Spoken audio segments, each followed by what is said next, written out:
Boa noite! Um papo inteligentíssimo aqui no Vista Fina hoje. Professor André Weismann.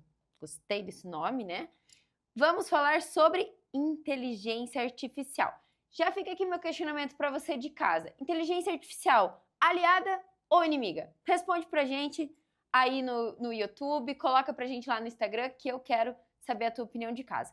Professor André, seja muito bem-vindo aqui no Vista Fina. Tô feliz de você estar aqui e da gente falar sobre um tema que eu gosto tanto de estudar, ainda que seja pelo viés jurídico, né? Quem é meu aluno, foi meu aluno, sabe disso, mas hoje a gente vai olhar para o outro lado da moeda. Então, bem-vindo.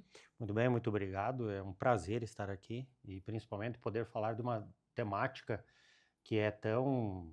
As pessoas ainda elas estão num momento muito nebuloso, porque nós estamos num momento de transição. Então, do que é a IA, de como a IA funciona, o que a IA vai fazer. Ela vai dominar o mundo? Ela não vai dominar o mundo. Ela vai me substituir? Ela vai te substituir, então eu agradeço a oportunidade de estar aqui. Muito bom. Professor, vamos começar... Aqui eu vou fazer um pleonasmo. Vamos começar do começo, né? Porque o que acontece? A gente está usando a inteligência artificial faz, assim, modo geral de sociedade, 2, 3 anos que a gente está tendo um acesso maior à inteligência artificial por meio da OpenAI, pelo chat GPT. Então, dificilmente alguém nunca ouviu falar do chat GPT, nunca teve um contato direto com a inteligência artificial. Muito antes disso, a gente já sabia que ela existia, que ela trabalhava, Perfeito. mas não era tão polarizado, tão acessível, né? Eu brinco que a minha mãe, ela não tem e-mail, nunca lembra a senha de e-mail dela, não mexe no notebook, mas agora ela aperfeiçoa o cardápio do restaurante dela pelo chat. Olha que interessante, né? É isso mesmo. A inteligência artificial, agora que popularizou porque ela chegou até nós. Mas os conceitos de inteligência artificial, elas vêm de muitas décadas já. Então, o grande momento da IA, quando de fato empresas começaram a pesquisar sobre o tema, foi na década de 80. Então, ali que empresas começaram a investir, principalmente na questão da robótica. Então, eles começaram a criar os primeiros modelos robóticos autônomos, então, os primeiros modelos humanoides que caminhavam, então, assim, para o aprendizado. Então, a IA, ela precisa aprender. Ela é um programa de computador que precisa aprender. Igual a nós. Por quê? O ser humano que criou o conceito de IA. Então, ele partiu da nossa maneira de pensar, da nossa maneira de agir. Do nosso conhecimento, né? Isso é importante, porque as pessoas falam, a inteligência artificial vai substituir. Tudo bem, o professor André vai falar daqui a pouco que ela já está se reproduzindo. Mas se não fosse uma iniciativa humana, não teríamos inteligência artificial. Perfeito, ela não existiria.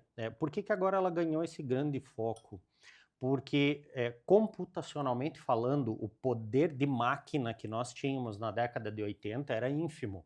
Era um computador da década de 80 é o mesmo poder que tem hoje, menos do que um smartwatch.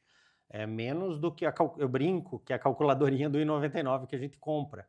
Então, nós não tínhamos poder para processar tudo. Então, nós tínhamos toda a maneira de treinar a IA, de construir a IA. A lógica. Toda, mas nós não tínhamos máquina para rodar aquilo. A ferramenta. Isso. Agora não. Agora nós temos computadores, a possibilidade de unir vários computadores, a gente chama de cluster, de unir vários computadores para que essas várias máquinas transformem-se num grande cérebro digital. E então, temos ainda a questão da internet, né? Sim, a popularização, a disseminação, né? Se nós olharmos a região aqui, a nossa região de Porto União da Vitória, a internet chegou muito cedo aqui, chegou em 94. 94, 95. E no Brasil ela começou a se popularizar nesse período também. Então a região aqui acabou chegando a internet de escada, aquela coisa maravilhosa, né, sofredora. Pulso, né? Eu costumo mostrar para os meus alunos na disciplina de redes de computadores como é que funcionava uma internet de escada. Para o pessoal ter a noção do que é hoje, o que nós temos hoje de maravilhoso, né? Então, a IA, ela só não evoluiu mais porque não tínhamos poder computacional. né? Então, que nem a Fórmula 1, ela evolui porque os motores evoluem, a tecnologia. No nosso caso também. Então, a IA, ela acabou tendo esse grande boom agora pela popularização pela internet, pelo aumento da capacidade computacional. Só que para você ter o aumento da capacidade computacional, você tem que ter oferta de energia elétrica, que consome muita energia elétrica. Isso gera muito calor que precisa ser dissipado. Então, assim, quando montam-se os data centers, eles acabam eles acabam mudando o ecossistema de onde eles foram construídos. Por quê? Porque eles pegam a água de um determinado rio para refrigerar, aí joga essa água quente no rio, aumenta a temperatura da água do rio. Então, assim, existe...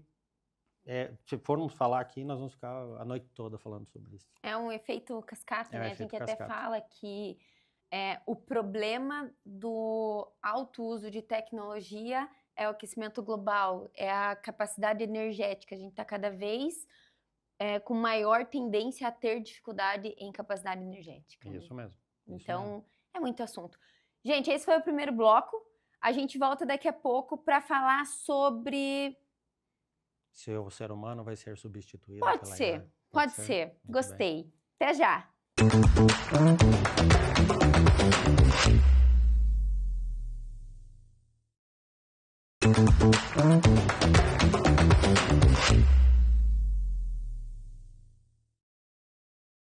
Voltamos aqui, um intervalo curtíssimo, porque esse assunto aqui, ó, me anima muito. E já vou começar lá em cima. Professor André, a inteligência artificial vai substituir as pessoas? Muito bem. Eu preciso fazer um pequeno paralelo antes, pegando a tecnologia. Desde que a tecnologia surgiu, fala-se que a tecnologia vai tirar os empregos das pessoas. Qual a função da tecnologia? É fazer com que nós possamos ser mais eficientes.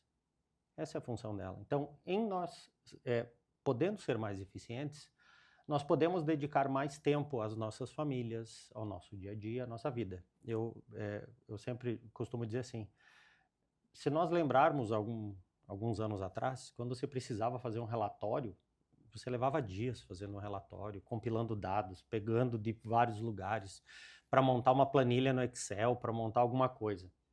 Isso quando você não levava para casa, para continuar o trabalho em casa. Hoje você pega ali a própria IA, você pega os dados, joga na IA, pede para ela fazer a seleção daquilo que você precisa. Hoje tem um conceito muito interessante chamado de BI, o Business Intelligence. Muito bom, né? Eu uso muito. BI é maravilhoso, é uma ferramenta inteligente que vai coletar dados para você, os dados que você precisa no momento que você mais precisa. Então, então especula-se há muito tempo sobre isso, que nós vamos ser substituídos pela tecnologia. De fato, se você pegar muitas funções, foram substituídas. Mas daí, aquela pessoa que fazia o trabalho braçal, ela estudou para operar a máquina. Ela foi treinada para operar essa máquina. Então, as pessoas elas acabam tendo que evoluir, aprender mais para poder continuar no mercado de trabalho operacionalizando aquela máquina, não mais fazendo o trabalho braçal. Então, a IA é a mesma coisa. O grande problema, se você me permite antecipar um pouquinho um assunto, é que o que está acontecendo? Nós estamos, ao invés de nos aproveitarmos das facilidades que a IA nos dá, nós estamos fazendo com que a IA construa coisas por nós. Então, por exemplo, a década de 90, se você não viveu, graças a Deus, mas o pessoal mais experiente, eu costumo dizer, né? O pessoal mais experiente, quando precisava produzir um trabalho, ou você tinha a Barça em casa, por favor, nossos telespectadores mais jovens, procurem no Google o que era a Barça. A Barça, ou a biblioteca do colégio, ou a biblioteca do município. Vou te contar uma, professor. Eu sou dessa época e sabe onde eu ia? No Farol do Saber. Lá em Curitiba tinha um Farol do Saber, tinha um galo em cima. Que maravilha! Era lá que a gente ia fazer os trabalhos de escola à mão. Isso. Então, o que acontece? Papel ao maço. Nesse período, o ser humano, qual que é a lógica? O ser humano produzir conhecimento, multiplicar conhecimento. Produzir conhecimento, multiplicar e dividir o conhecimento. Nesse período, nós estávamos adquirindo conhecimento que alguém produziu e estava compartilhando, produzindo os nossos conteúdos para depois continuar esse ciclo. O que aconteceu? O ser humano fez o seguinte, vamos pegar, construir a IA e vamos pegar o nosso conhecimento e jogar lá dentro da IA para ela aprender. Mas vamos fazer o seguinte, vamos entregar para que as pessoas possam aproveitar esse conhecimento de uma maneira mais fácil. Então hoje você vai até um chat GPT e você não precisa mais ir até uma biblioteca, você não precisa mais ir até compilar, buscar vários livros para construir isso. Hoje o próprio chat GPT faz para você. Mas qual é o problema nisso? A maioria das pessoas não está pedindo para o chat GPT ajudar você a fazer uma busca de conteúdos que possam te auxiliar a produzir o trabalho, que possam te auxiliar a você ler aquele conteúdo, adquirir o conhecimento e produzir o trabalho. A maioria das pessoas vai lá e coloca, chat GPT, faça uma resenha para mim sobre tal tema. E pronto. Ela nem lê essa resenha. Ela acaba simplesmente entregando como se fosse dela, cometendo crime de plágio. Lembrando, a IA é uma plagiadora, porque ela não produz nada, ela não produz conhecimento, quem produz conhecimento é o ser humano. Então, quando ela te entrega conteúdos, ela plagiou uma série de autores para produzir aquele material, porque ela não está citando da onde que ela tirou, quem que produziu aquilo. Nós simplesmente pegamos e entregamos como se nós tivéssemos produzido. Então, é o plágio do plágio. Então, é isso que está acontecendo. O grande problema é o quê? Nós não estamos aproveitando da IA para adquirir conhecimento que outros produziram. Para quê? Para que nós possamos produzir conhecimento e, assim, sucessivamente, a sociedade ir evoluindo. Teríamos, então, que entender que a IA é um instrumento e não a finalidade. Perfeito. É através dela que a função dela é facilitar a nossa vida para sermos mais eficientes. Perfeito, perfeito. Muito bom. Gente, no terceiro bloco vamos falar mais sobre isso, inclusive atrelando a inteligência artificial na nossa área, que é a educação. Eu te espero. Até já!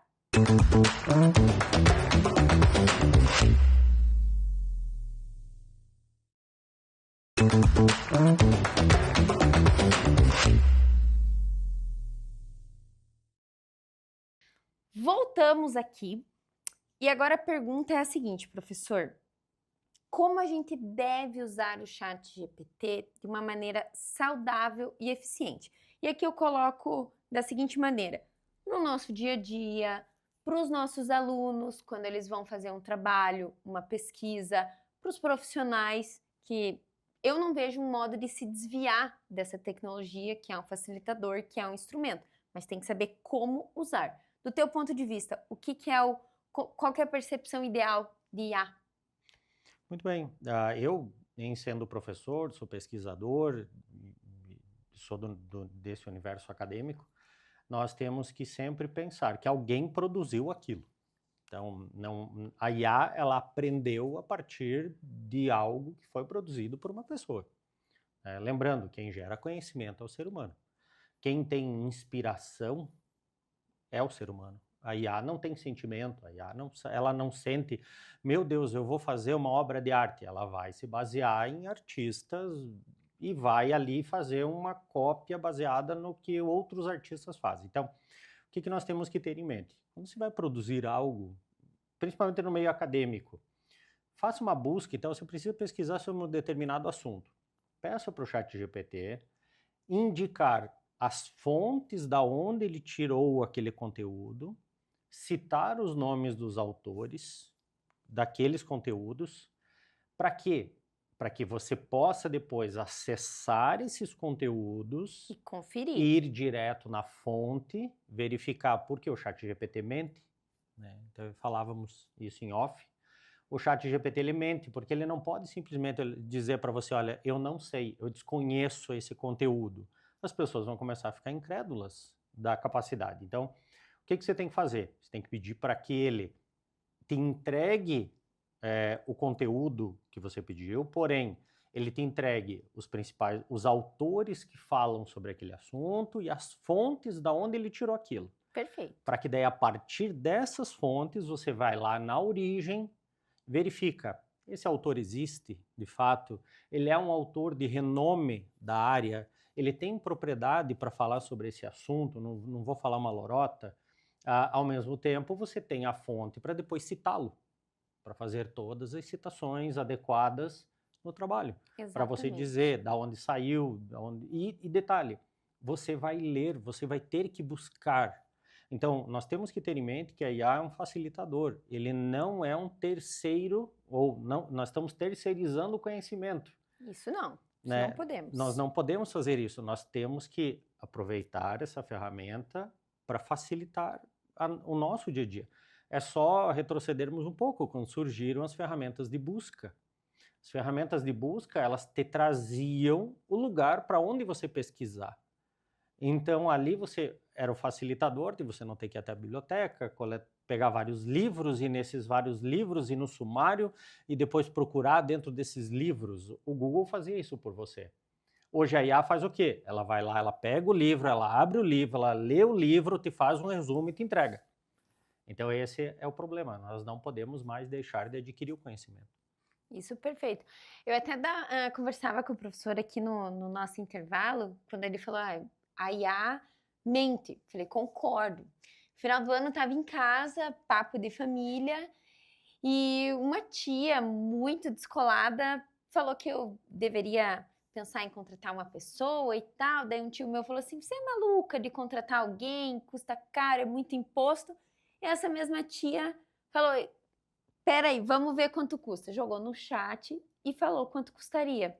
Eu já estava fazendo outra coisa, falei, tia, tá errado esse valor. Não, eu coloquei aqui no chat, tá errado. Foi aquela discussão. Falei, tia, deixa eu dar uma olhada no chat. O chat havia feito uma conta, professor, em relação a salário e contribuições previdenciárias e impostos, sobre a base de cálculo de R$ 1.412. Só que o salário mínimo nacional, até então, R$ 1.512. Então tinha uma diferença de R$ 100 no que ela colocou como salário mínimo.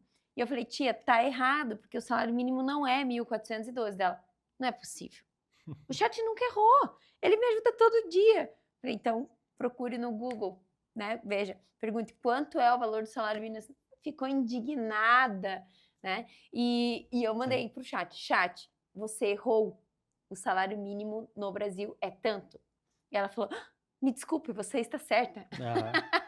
Pelo menos é humilde, né? É interessante. Interessante. Esses tempos eu precisei fazer um cálculo um pouquinho mais complexo, e daí eu passei e deu um resultado muito fora. Assim, daí eu disse, olha, daí eu pedi, você pode revisar o teu cálculo porque não tem lógica o teu resultado. Ele, não, pois não, claro. Logo te dou a resposta. Aí deu a mesma resposta. Eu disse, olha, por favor, tem alguma coisa errada no cálculo, o resultado não está certo. Aí ele, vou consultar outras bases. E demorou um tempinho e voltou. Aí eu fui analisar o cálculo, tinha um lugar que ele tinha que ter elevado a 2 e ele elevou a 4. Pronto. Então daí eu disse para ele, olha, naquele ponto você elevou a 4, tinha que ser elevado a 2. Ele, me desculpe, mil perdões por cometer esse equívoco. Então, olha só, o que eu acho legal disso, professor, e até trazendo um pouquinho para a minha profissão e tal, a gente tem que ter a percepção de corrigir aquela informação, de lapidar aquela informação. E um exemplo que eu dei aqui para o professor é que quando eu era acadêmica, lá em 2007, 2008, eu tinha uma pessoa que era o ChatGPT na minha vida. Eu ia na biblioteca, na época eu usava muito a biblioteca da PUC Paraná, e eu chegava lá, jogava no sistema uma referência e me dava lá prateleira, estante 87, livro 113, B6, 3, 4, 5. Olhava aquela estante imensa, não vou achar. Aí eu ia na bibliotecária daquele setor e falava, olha, eu precisava de um livro assim, sensado, você consegue me ajudar? Prontamente, ela aí falava, você vai encontrar o que você precisa nesses livros aqui. Muito Isso bom. é o que eu faço no chat hoje. Muito bom. Chat, elenque para mim autores que falem isso ou aquilo. E aí, é claro, tá na área há muito tempo, a gente já sabe os autores que puxam os assuntos, enfim. Então é para isso, né? É uma ferramenta para nos auxiliar. Mas esse conhecimento tem que ser nosso, né? Essa pitada tem que ser nossa. Perfeito. Né? Nós não podemos mais... o que a IA precisa aprender, ela está aprendendo todos os dias. Nós é que não estamos mais. Até deixar uma dica. Não confie 100% no ChatGPT. Quando você precisa fazer uma busca, nós temos várias ferramentas. Nós temos o Gemini do Google, que no próprio Google hoje está embutido. Então, a mesma pergunta que tu faz no ChatGPT, faz no Google. Tem o DeepSeek, procura lá no DeepSeek. Tem o Copilot da Microsoft, e tem tantos outros. Então, não atenha-se. Imagine que aquela IA é um livro. Quando você vai produzir um trabalho, você precisa de vários autores. Então, Sim. procure várias IAs e faça a mesma pergunta. Veja aquilo que é consenso em todas elas. Se for consenso, provavelmente é um conteúdo certo, bom, aproveitável. Se existem discrepâncias muito grandes de alguns autores, vá conferir a fundo. Então, isso te ajuda mais ainda e te dá mais informação e mais subsídios para que você possa adquirir conhecimento. Perfeito, perfeito. Gente, esse foi o Vista Fina de hoje, um papo super legal. Espero que você aí em casa se sinta mais tranquilo em relação à inteligência artificial. E se você tiver alguma dúvida, alguma sugestão, manda pra gente nos nossos canais. Pode ser no YouTube, pode ser no Instagram, que eu procuro o professor André aqui nos corredores e a gente tenta esclarecer tudo para você aí de casa. Muito obrigada. Obrigada, professor André. Muito obrigado Valeu a você pelo espaço, demais. muito obrigado a você por permitir, por me ouvir. Então é sempre um prazer. Obrigado. Muito bom. Gente, tchau, tchau. Até a próxima.